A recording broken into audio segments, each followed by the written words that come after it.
والتين والزيتون وطور سينين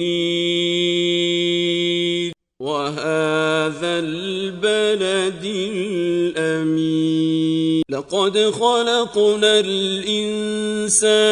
في أحسن تقويم